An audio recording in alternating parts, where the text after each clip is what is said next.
स्वागत है आप सभी मित्रजनों का मेरे YouTube चैनल सिद्धांत सरल पद्धति पर। मैं सिद्धांत सरल वैदिक एंड केपी एस्ट्रोलॉजर आप लोगों के सामने आज मीन लग्न या मीन राशि के जातकों का नेचर के बारे में बात करने के लिए हाजिर हूं। मेष लग्न से लेकर कुंभ लग्न या मेष राशि से लेकर कुंभ राशि तक का फलाफल मैंने शॉर्ट में बता दिया है और इस सीरीज में आखिरी मीन राशि या मीन लग्न ही बाकी बची है। आप लोग अक्सर ये प्रश्न भी पूछते हैं कि लग्न के बारे में बता रहे हैं या राशि के बारे में बता रहे हैं। तो मीन लग्न के बारे में बता रहे हैं, इसका मतलब राशि के बारे में भी बता रहे हैं। राशि और लग्न के नेचर में कोई अंतर नहीं होता है, इस बात को आपने समझना है। इसके सपोर्ट में एक बड़ा मजेदार उदाहरण देता हूं आपको। घड़ी देखी है आपने, वॉल क्लॉक टंगी हुई या हाथ में भी 1 से लेकर 12 तक कांटे होते हैं उसमें। बड़ा अजीब है ना कि 12 राशियां हैं और 1 से 12 घंटे हैं, यानी समय 1 से लेकर 12 बजे तक ही है। उसके बाद 1 AM 1 PM का डिफरेंस हो जाता है, यानी 12 दुगुने 24 है ना। 1 AM बोलते हैं रात को, दोपहर को 1 PM बोलते हैं। अब 24 घंटे के फॉर्मेट में घड़ी को रख दे तो 13 बजे 14 बजे हम देख के समझते हैं 14 बज रहे, यानी कि दोपहर के 2 बज रहे, 2 PM बज रहे। लेकिन बोलचाल की भाषा में हम उस वक्त जब भी कोई पूछता है क्या टाइम हुआ है तो 14 बजे है नहीं कहते, कहते हैं 2 बजे का समय है। और लिखित में देना है, किसी डॉक्यूमेंट के लिए करना है तो 2 PM लिखते हैं ना।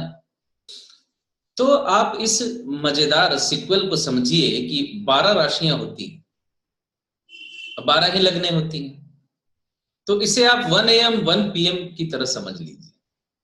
मेष से लेकर मीन राशि, मेष लगन से लेकर मीन लगन तक, 1 AM से 12 PM तक और 12 AM से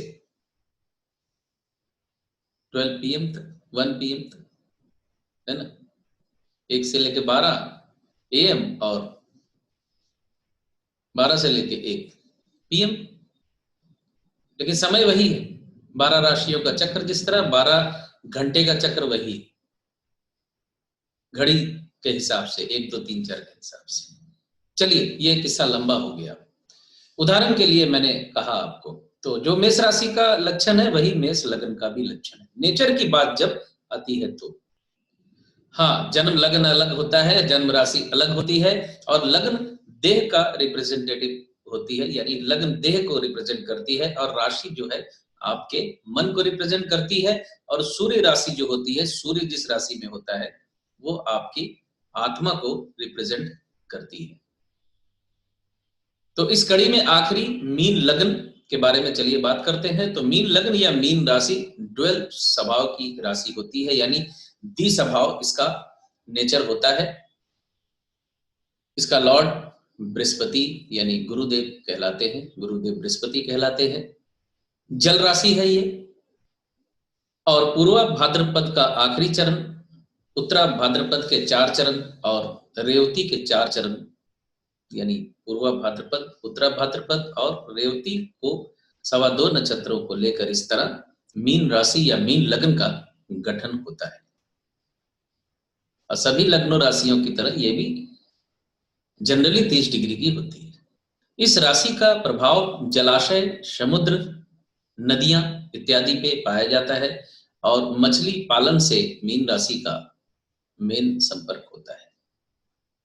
धनु लग्न गुरु की राशि होते हुए भी युद्धकामी राशि कही जाती है, क्योंकि उसका चिन्ह आपने देखा होगा, अर्ध पुरुष और अर्ध अश्व और हाथ में धनुष। मीन राशि चिन्ह 2 मछलियों का चिन्ह है। मत्स्य पालन से इस राशि का विशेष लगाव है या विशेष संबंध है। जल राशि होने की वजह से कफ की प्रकृति होती है इसमें, और जलाशयों से विशेष संबंध होने की वजह से जलयान, पानी के माध्यम से व्यापार, समुद्री रास्ते से व्यापार, इंडिकेट करता है मीन राशि के जातकों के लिए। खैर, नेचर, प्रकृति इत्यादि तो बड़ी नॉर्मल सी बात है, जो हर जगह मिल जाती है आपको पढ़ने सुनने को, और बहुत लोग जानते भी हैं इसके बारे में। जाति के तौर पे मीन राशि को ब्राह्मण जाति से जोड़ते हैं। पूजा पाठ का क्रम भी मीन राशि के जातकों को रास आता है।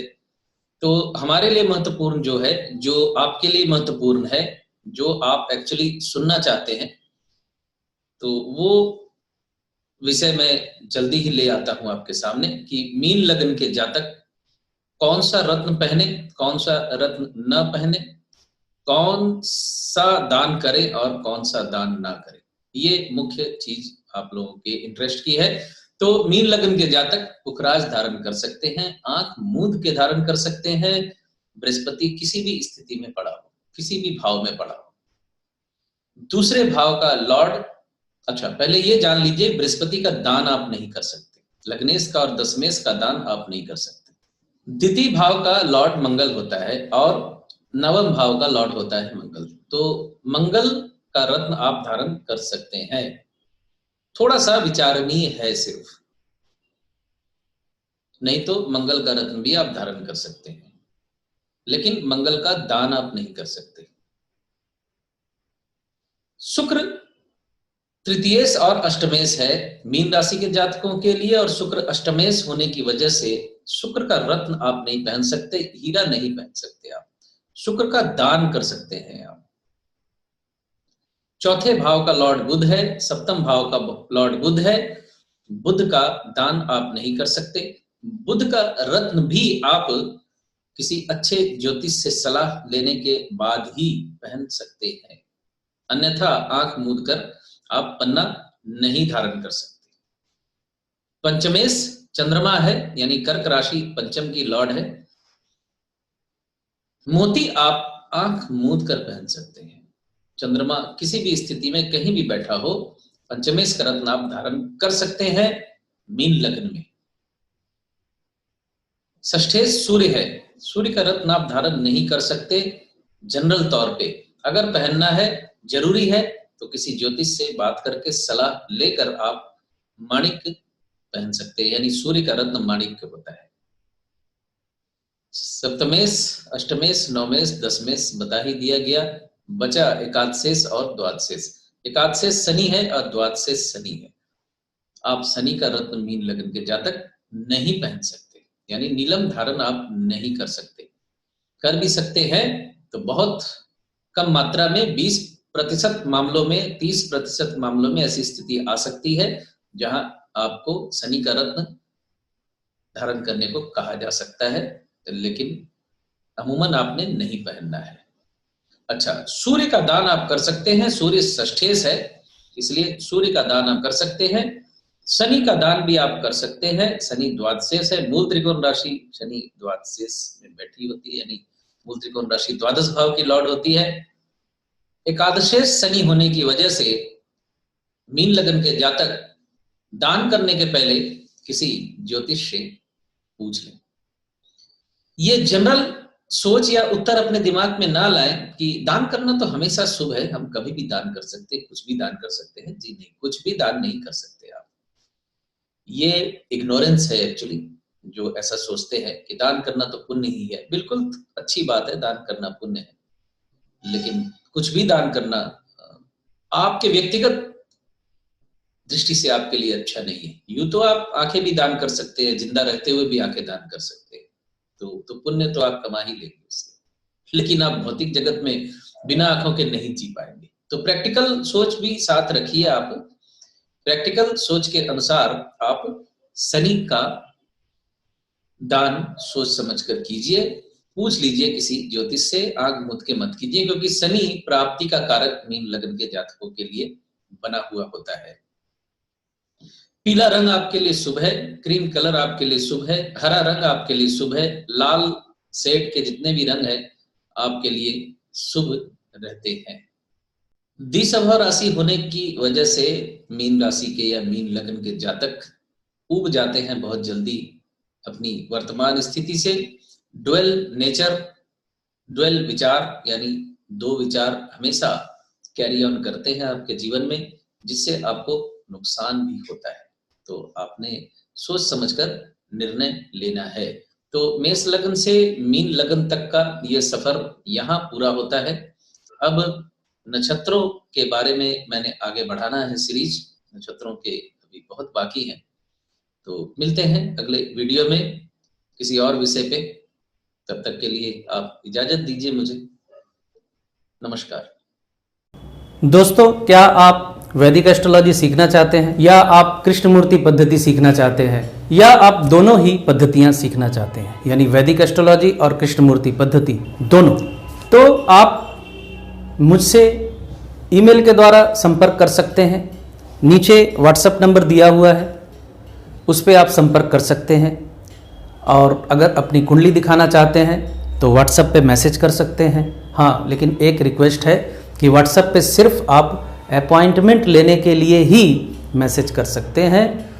सीधे फ़ोन करने से कृपया बचें, सीधे फ़ोन कृपया न करें। वैदिक एस्ट्रोलॉजी की क्लास जो है अलग चलती है, कृष्णमूर्ति पद्धति की क्लास जो है अलग चलती है, और दोनों क्लासें जो सेपरेट चलती हैं। वेबकैम चाहिए, इसके लिए आपको एक मुझसे जुड़ने के लिए Zoom.us पे हम लोग जुड़ सकते हैं, और 2 घंटे की क्लास होती है। 24 क्लासें मैं लेता हूँ, दोनों की अलग अलग। तो एक दिन छोड़कर, कभी कभी 2 दिन छोड़कर भी, क्योंकि जो सिलेबस मैं देता हूँ, जो स्टडी मटेरियल मैं देता हूँ आपको, हो सकता है उसे समझने पढ़ने के लिए कुछ समय आपको चाहिए होता है। तो वो समय आपको देने के लिए कभी कभी 2 दिन 3 दिन की छुट्टी या गैप भी कह सकते हैं, मैं देता हूँ। और 2 घंटे की क्लास में जैसा कह चुका हूँ, 2 घंटे की क्लास होती है ऑनलाइन। तो अगर आप जुड़ना चाहते हैं तो आप जुड़ सकते हैं ऑनलाइन क्लास में, वैदिक एस्ट्रोलॉजी और कृष्णमूर्ति पद्धति दोनों सीखने के लिए। नमस्कार।